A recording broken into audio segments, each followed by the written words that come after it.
That's a lot of boards. Holy moly. It's gonna make a really pretty old ceiling. Mercy. That is a lot of boards. I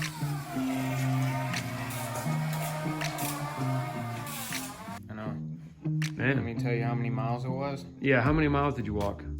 3. He walked 3 miles. And that's only between right there and right there. That's about 12 feet. That's some kind of record, bud.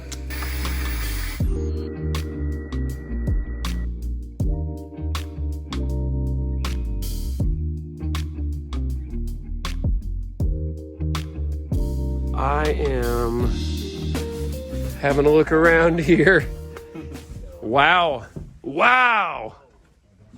Spray foam, baby. Wow, it's quiet. Man, it is quiet in here. It's been a struggle, folks. If anybody doesn't know that construction is a struggle, now you know. It's hard to get stuff done on time. That's the struggle. That's cool. They taped off my beams. That's nice of them. They're not going to foam my beams. We got lots of foam on the floor here. Woo!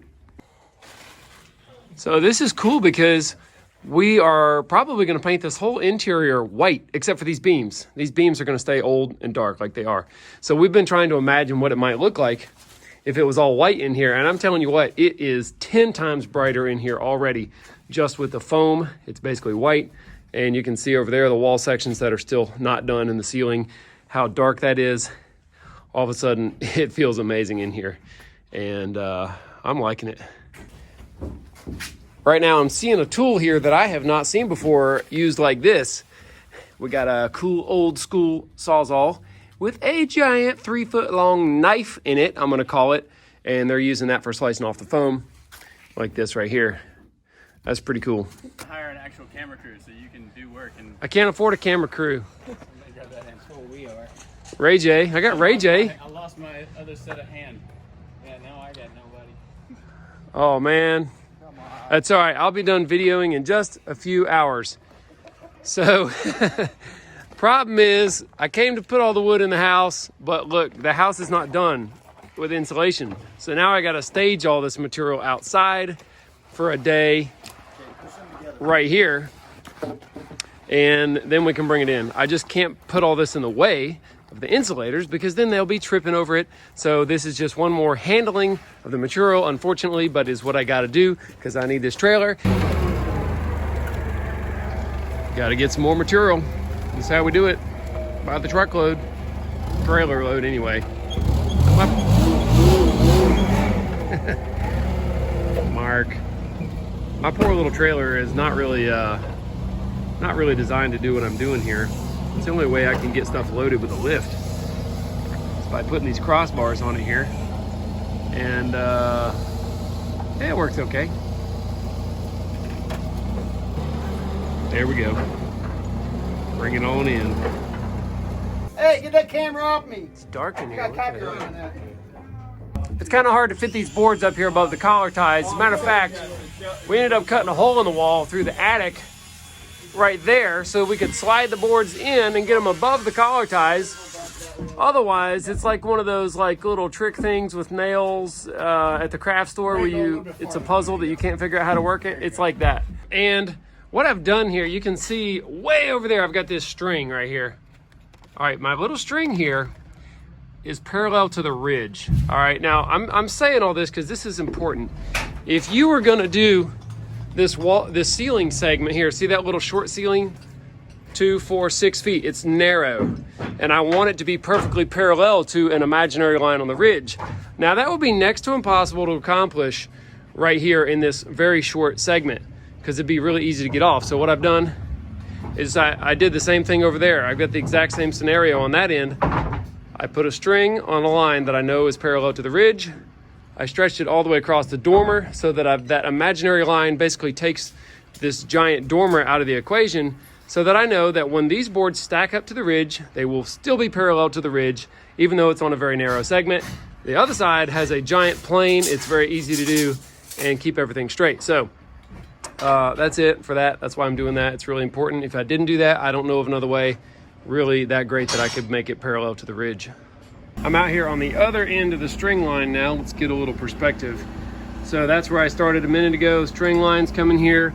I've aligned the very top corner of this board with the string that is perfectly on a mark in the corner. Now, what I want to point out is that this space right here, see, this board is about 1 inch from where it would be if you just slammed it down tight to the wall. That's like, normally you would just like, okay, I'm gonna slam it tight to the wall and get started, right?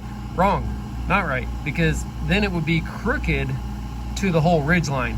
It's gonna be crooked somewhere, okay? That you can't avoid in this situation, but it's much better for it to be aligned with the ridge and all meet up nice than to have this one little segment. Basically, this whole segment would be skewed the whole way up is what it would be if you ignored the string line. So I think that is better.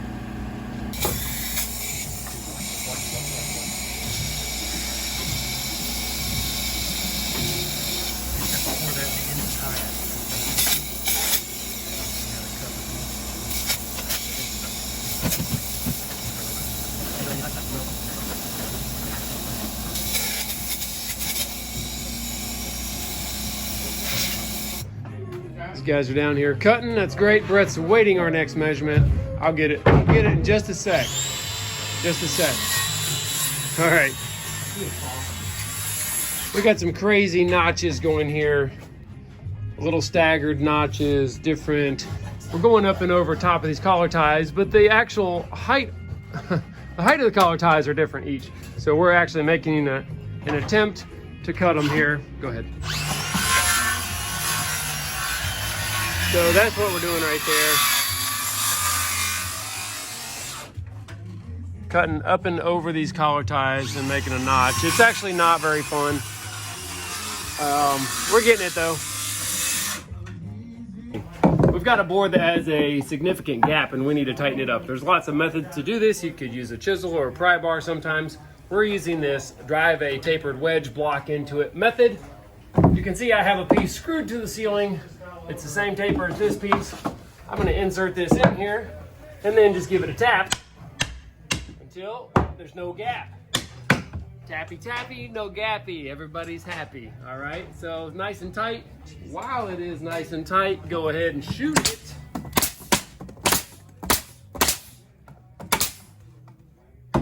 Yeah! We'll shoot that part later, and then we can take our block off. Pretty easy.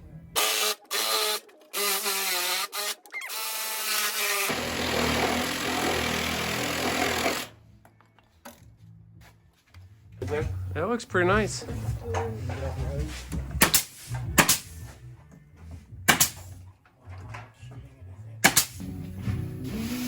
Let's give you another good look at this back bevel cut I've got going right here. So the face cut looks like it's just square, but because it goes up to the bottom side of a 45-degree joint there, you can see my pencil line represents the thickness of the wood right there. And you know, that back bevel, it just gets all the extra material out of the way there and allows the true dimension of the face of the wood to hit tight against the collar tie.